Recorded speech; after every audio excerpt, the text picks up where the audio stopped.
Radio Claret América presenta Sediento de ti, la palabra, fuente de vida, con el sacerdote misionero claretiano Tony Díaz. Reflexiones diarias del Evangelio. Aquí iniciamos.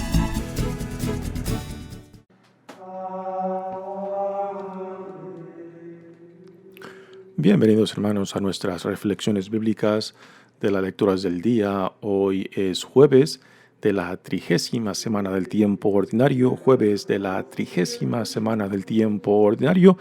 y hoy celebramos la fiesta de los santos Simón y Judas, apóstoles. La primera lectura de hoy viene de la carta de San Pablo a los Efesios, capítulo 2, versículos 19 al 22. Hermanos, ya no son ustedes extranjeros ni advenedizos.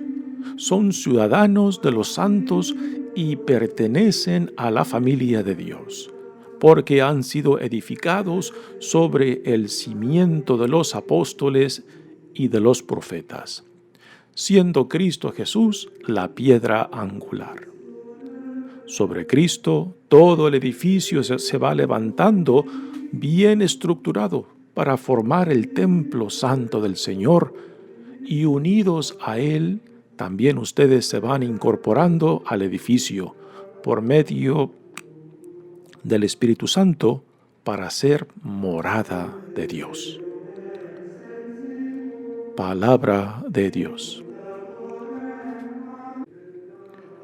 El salmo responsorial es el Salmo 18 y el responsorio es: el mensaje del Señor resuena en toda la tierra. El mensaje del Señor resuena en toda la tierra.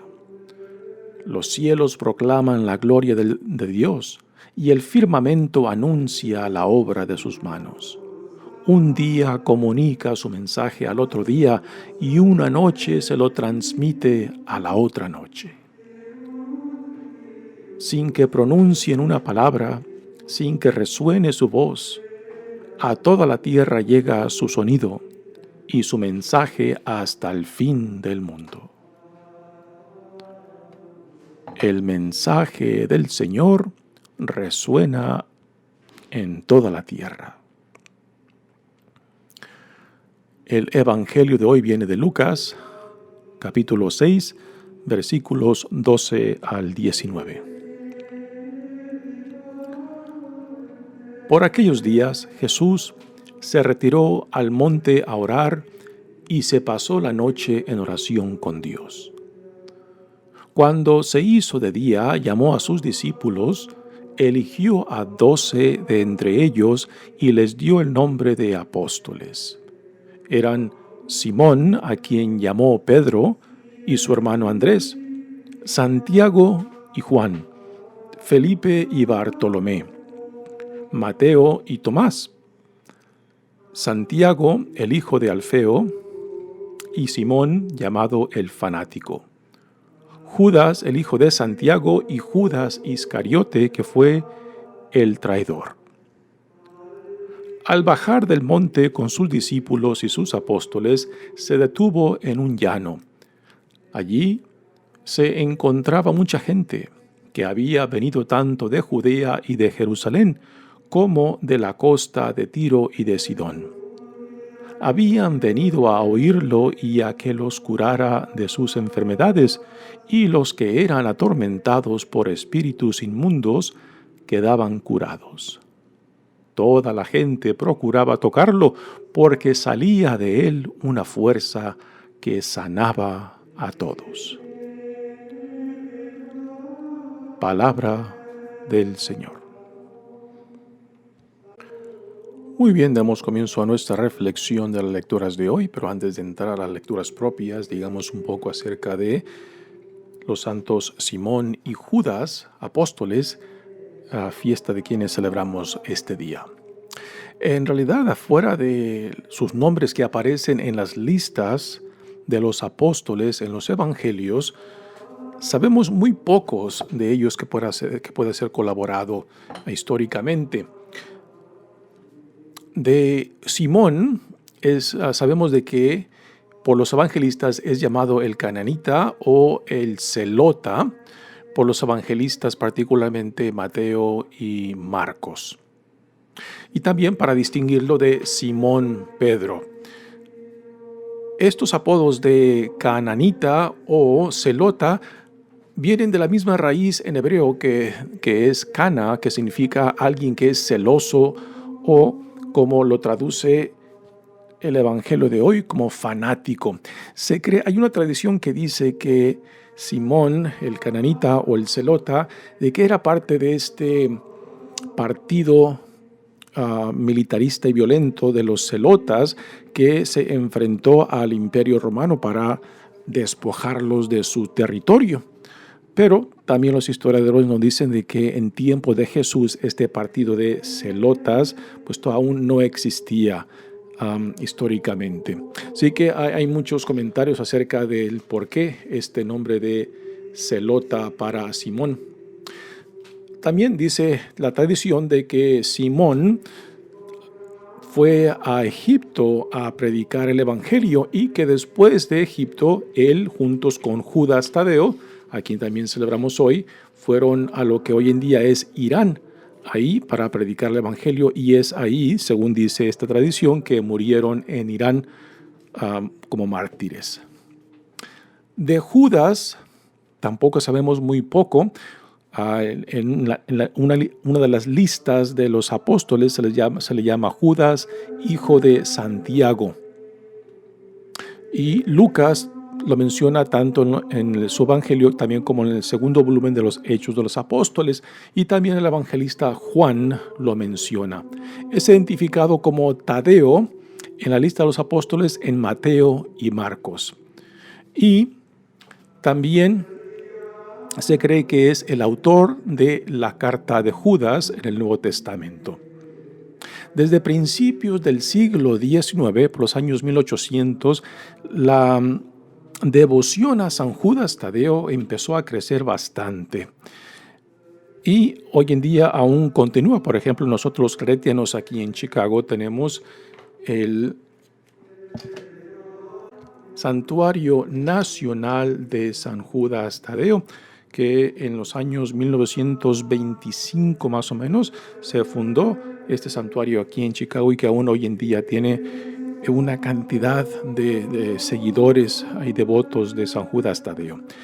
Su festividad en octubre pues se llena aquí en la iglesia de Nuestra Señora de Guadalupe, que es el lugar donde está presente el santuario de San Judas Tadeo. En la tradición del culto de los santos, el culto a San Judas Tadeo en realidad no aparece hasta muy tarde en tiempos modernos de la iglesia, porque su nombre pues, es similar a Judas, el quien traiciona a Jesús. Y pues quizás aquellos que tenían devoción a los apóstoles pues no se acercaban a San Judas Tadeo por tener el nombre similar al traidor de Jesús. Pero empezó a ser visto como el santo de último recurso. Y por esto se le creó en torno a San Judas Tadeo el santo de las causas imposibles, ¿no? Que es al santo a quien pues muchos fieles, muchos devotos van con gran devoción cuando se las ven apretadas, cuando se ven en situaciones muy difíciles, para que San Judas Tadeo pues abogue por ellos. Aquí en nuestro santuario de San Judas Tadeo a veces es impresionante la cantidad de personas que conocemos que tienen una profunda devoción a San Judas Tadeo y de las experiencias y gracias que han recibido por medio de este gran abogado de ellos para acercarlos a Dios, y las gracias y milagros que han recibido, las cartas que recibimos, por ejemplo, son impresionantes, de gente que pues se han acercado a San Judas Tadeo como su abogado y que por medio de él han recibido grandes gracias por parte de la misericordia de Dios. Así que hoy celebramos a estos dos apóstoles, Simón y Judas. Bueno, ahora demos comienzo a la reflexión de las lecturas de hoy. Y la primera lectura viene de la carta de San Pablo a los Efesios. Efeso es una ciudad dentro de lo que hoy en día es Turquía, y es una ciudad donde Pablo dedicó por lo menos 3 años de su vida formando esta comunidad. Así que es una comunidad muy apreciada por Pablo por el tiempo que dedicó ahí. Y escribe esta carta muy probablemente desde lo que hoy en día es Grecia o quizás Corinto. Dice: hermanos, ya no son ustedes extranjeros ni advenedizos. Con estas palabras podemos saber claramente de que Pablo se está dirigiendo a no judíos, o sea, a paganos cristianos, puestos que si estuviera dirigiendo a judíos cristianos, no les llamara extranjeros. Extranjeros en la mentalidad judía son aquellos que estaban fuera de la gracia de Dios, puesto que los paganos, los no judíos, como no eran parte del pueblo escogido por Dios, pues eran vistos como fuera de este gran privilegio, de esta gracia que Dios le había dado a Israel. Y aquí Pablo dice que ya no son ahora extranjeros, pues ahora son partes de la comunidad, como dice aquí, de los santos. Y por santos, Pablo no quiere decir que los judíos cristianos o los paganos cristianos que forman la iglesia, de que ya son santos. No, se refiere por santo. Pablo entiende a aquellos que son llamados por Dios para que sean presencia de Dios en el mundo. Y por santos también Pablo significa de que son llamados a un tipo de vida diferente, particular por la gracia que han recibido en Cristo. Así que, por una parte, son llamados a ser diferentes, pero a la misma vez insertados en el mundo para ser luz de Dios en el mundo, para ser la sal, palabras que Jesús utiliza en los evangelios, que el cristiano no es llamado para ser sacado del mundo, separado del mundo, sino que ser la presencia misma de Dios donde quiera que Dios manda a sus servidores. Donde forman comunidad, ahí se hace presente Cristo resucitado. Y aquí particularmente en esta lectura Pablo utiliza la imagen de la comunidad cristiana como un edificio.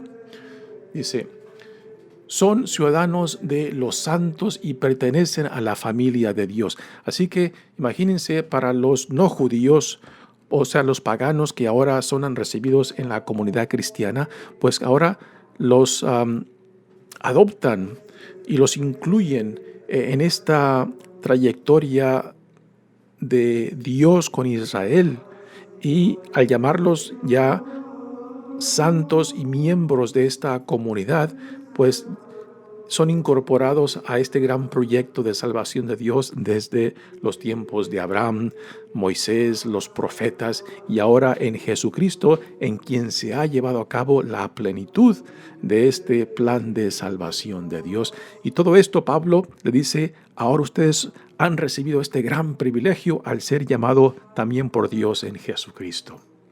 Y pertenecen a la familia de Dios porque han sido edificados sobre el cimiento de los apóstoles y de los profetas.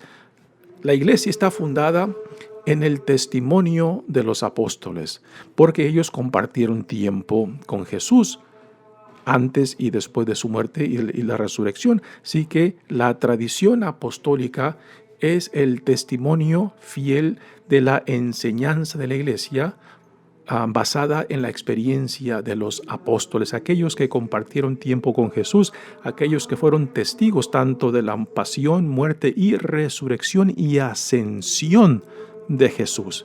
Así que el testimonio de ellos viene siendo la base apostólica de la iglesia.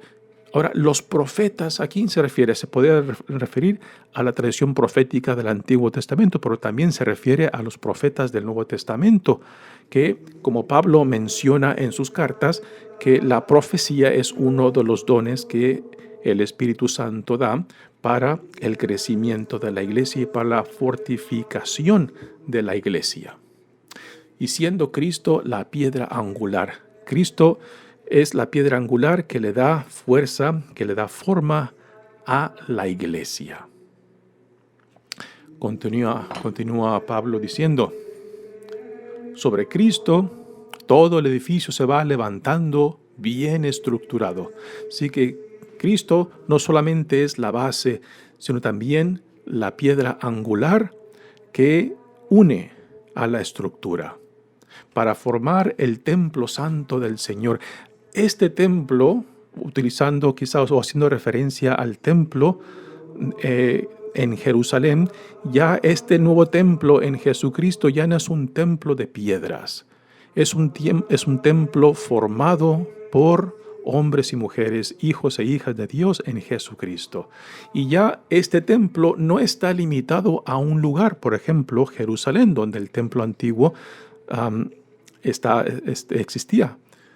Ahora ya este nuevo templo existe donde se reúna la comunidad en torno a Jesús. Y esto es muy significante, porque entonces ya el templo de Dios, la presencia de Dios misma en la comunidad, no es el edificio físico, es la reunión de los creyentes, la reunión de los hijos e hijas de Dios en torno a Cristo. Y donde quiera que se reúna, que se lleve a cabo esta congregación de hermanos, ahí está presente Cristo resucitado. Y esto es algo impresionante, puesto que la comunidad misma, donde quiera que se reúna ahí, es llamada para que dé un testimonio de la presencia de Cristo resucitado y de Dios mismo entre ellos.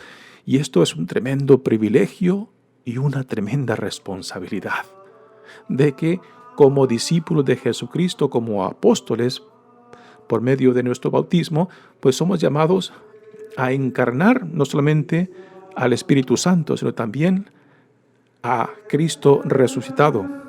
Y que en nuestra forma de vivir, en nuestra forma de relacionarnos, en los lazos de hermandad y solidaridad que construyamos, no solamente entre los cristianos, sino también entre toda aquella gente de buena voluntad, de que ahí seamos testigos de la presencia de Dios.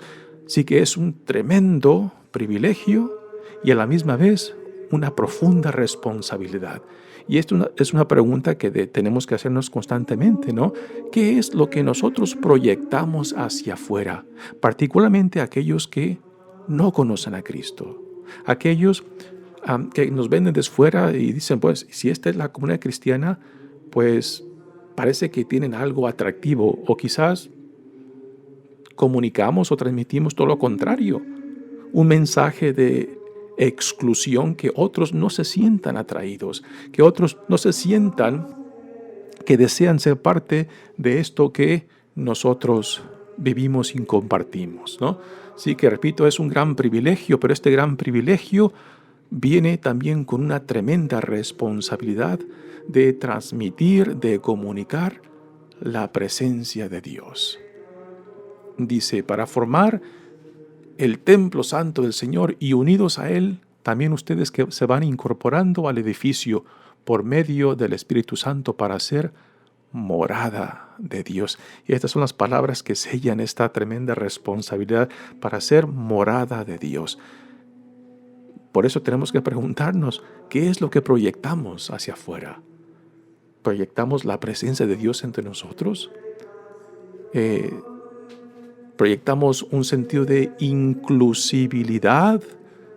¿O es todo lo contrario? ¿Levantamos paredes, muros para separarnos, para excluir a otros?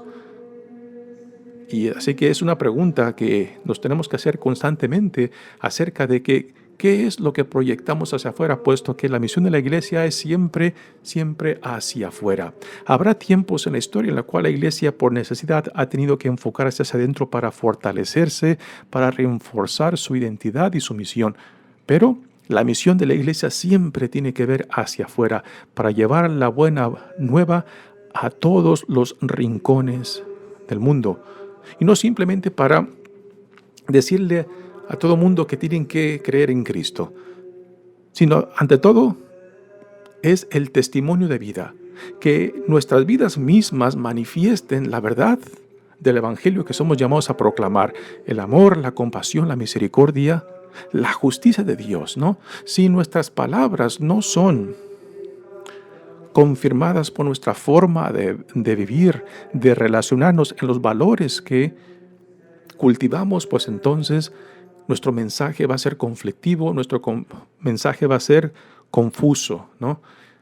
Y por eso la gran necesidad de cuestionarnos acerca de qué es lo que proyectamos hacia afuera como templo de Dios, como morada de Dios. Repito, es un tremendo privilegio que viene acompañado con una profunda responsabilidad de la vida a la cual Dios nos llama en Jesucristo. Muy bien, pasemos ahora al Evangelio de hoy. Este Evangelio de Lucas fue escogido porque aquí tenemos la lista de los apóstoles y porque hoy estamos celebrando la fiesta de Simón y Judas, apóstoles, pues en esta lista salen sus nombres. Es algo muy común cuando celebramos fiestas de algún personaje que está representado en el Nuevo Testamento. Dice, por aquellos días Jesús se retiró al monte a orar y se pasó la noche en oración con Dios. Este es un tema que encontramos fuertemente en Lucas. A Jesús lo tenemos en oración muchas veces más que en los otros evangelios. Y también lo tenemos en situaciones de cenas, como también aquí se mencionará en este evangelio. Quizás algunos se pregunten, ¿no?, el por qué Jesús, siendo el Hijo de Dios, siendo Dios encarnado, sienta la necesidad de orar. Es una pregunta muy lógica, pero también una pregunta como esta refleja un sentido de la oración muy limitada, por ejemplo, de que la oración es simplemente petición, ¿no? Para Jesús, la oración es comunicación con Dios Padre. Jesús es enviado por Dios Padre para llevar a cabo la voluntad de Dios Padre. Así que para Jesús, la oración es comunicación con Dios Padre para estar plenamente identificado con la voluntad de Dios Padre, puesto que es para hacer su voluntad que ha sido el enviado. Así que aquí lo tenemos en oración toda la noche, dice el Evangelio, y bien podemos entender que este tiempo de oración de Jesús es para estar profundamente identificado con la voluntad de Dios Padre y que solamente sea la voluntad de Dios Padre lo que Él lleve a cabo. También otra razón en por qué Jesús está en oración, particularmente dentro de este evangelio, es porque Él está a punto de escoger entre sus discípulos a 12, que después los llamará apóstoles, y estos 12 serán la extensión de Él mismo en la misión que Dios Padre le ha dado a Él y que ahora Él se las transmite a sus discípulos y apóstoles para que sean una extensión de sí mismo, del mismo y de su misión, ¿no? Así que Jesús, antes de escogerlos, está en oración con Dios Padre para discernir claramente a quienes entre la multitud que lo sigue, Él va a escoger para que pasen de ser discípulos a apóstoles. Ahora, ¿cuál es la diferencia entre un discípulo y un apóstol? Un discípulo prácticamente es un estudiante, la persona, hombre o mujer, que se sienta, y esta es la posición del discípulo, que se sienta a los pies del maestro para escuchar, para ser formado. Y la noción de discípulo pues también tiene una connotación de pasividad, en el sentido de que el discípulo recibe información, es formado por el maestro. O sea, no totalmente tiene solamente esta connotación de pasividad, pero sí, en gran parte se puede entender de que el discípulo está ahí para recibir, para ser formado. Un apóstol es un discípulo que después de que es formado, después entonces es enviado, y es lo que la palabra apóstol literalmente significa, alguien que es enviado. Ahora nosotros, por nuestro bautismo, también somos llamados a ser discípulos y apóstoles porque implícitamente en nuestro bautismo se nos dice que tenemos que compartir nuestra fe, nuestra esperanza, nuestro llamado con otros. Y esto se lleva a cabo por medio de compartir nuestras vidas, nuestras experiencias, particularmente con aquellos que aún no conocen a Cristo, para que también lleguen a conocerlo y al conocerlo amarlo y al amarlo servirlo, cuál es nuestra vocación por excelencia en Cristo, servir a Dios en el prójimo. Así que Jesús, después de pasar una noche en oración, decide entre sus discípulos quiénes son aquellos que él nombrará como apóstoles. Dice, cuando se hizo de día, llamó a sus discípulos, eligió a 12 de entre ellos y les dio el nombre de apóstoles. Y ahora se mencionan la lista de los apóstoles según Lucas, y son 12 en 6 grupos de 2. Dicen, eran Simón, a quien llamó Pedro, y su hermano Andrés. Este es el primer grupo de 2 hermanos, y después viene el segundo grupo de 2 hermanos, Santiago y Juan, hijos de Zebedeo. Y después Felipe y Bartolomé. Estos son también 2 amigos, Mateo y Tomás, Santiago, el hijo de Alfeo, y Simón. Este es Simón, a quien celebramos hoy en esta fiesta, llamado el fanático o el celota. Mencioné antes que quizás este apodo viene por el hecho de que quizás fue parte del partido de los celotas, un grupo violento que se opuso al poder romano, tratando de expulsar al poder romano de sus tierras. Y después viene Judas, hijo de Santiago, que también es llamado Judas Tadeo, que también es el segundo apóstol que es parte de la festividad de hoy de Simón y Judas. Y por último viene Judas Iscariote, que fue el traidor. Así que esta lista, este evangelio de hoy se escogió porque aquí resaltan los nombres de Simón, el fanático, y Judas, el hijo de Santiago, o también llamado Tadeo. Continúa el evangelio diciendo, al bajar del monte con sus discípulos y sus apóstoles, aquí ya podemos dar a entender que aparte de los 12 que ahora ya son llamados apóstoles, hay otro grupo más grande todavía de discípulos, que más adelante en este evangelio de Lucas, en el capítulo 10, Jesús mandará a 72 de ellos por adelante de él cuando se determina de plantar cara hacia Jerusalén, y los manda para que vayan preparando su llegada a los pueblos que él intenta llegar mientras camina hacia Jerusalén. Así que el grupo de discípulos, uno puede imaginarse que es grande hasta cierto punto, porque son más que los apóstoles. Y después el grupo de los apóstoles, que es el grupo más íntimo en torno a Jesús. Dice, se detuvo en un llano, y aquí es donde empieza lo que en Mateo se le llama el sermón en la montaña. Aquí el sermón que Jesús da no es en la montaña, sino que es en el llano. En Mateo, Jesús es un tipo de Moisés, que así como Moisés sube la montaña para estar con Dios, pues igualmente en Mateo Jesús da este gran sermón en la montaña, pero en Lucas no. El Jesús de Lucas da el sermón en el llano.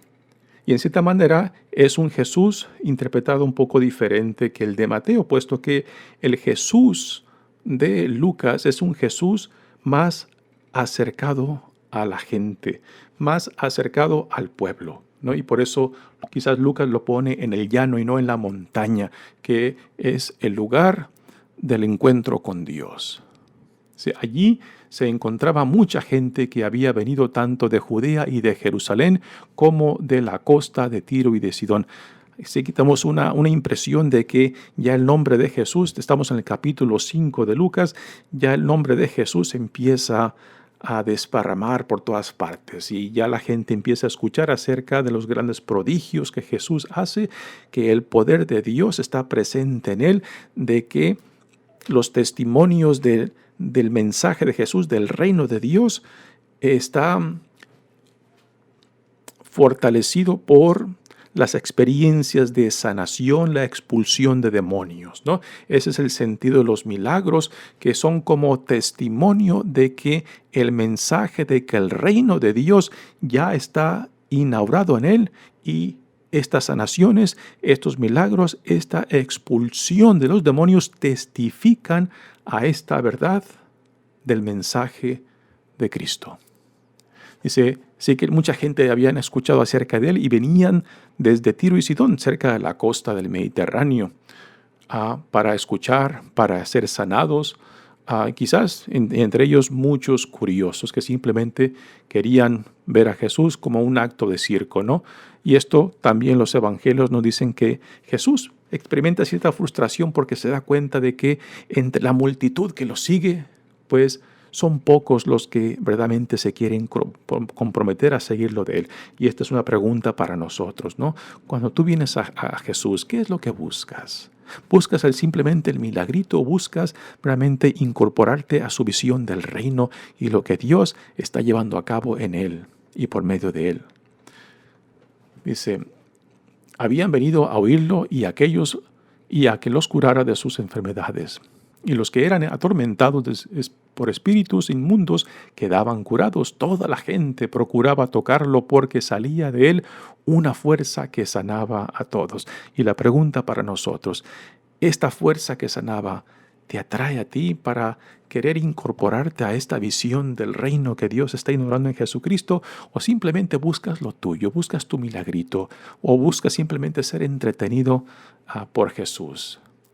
Y aquí solamente cada uno de nosotros puede dar una respuesta.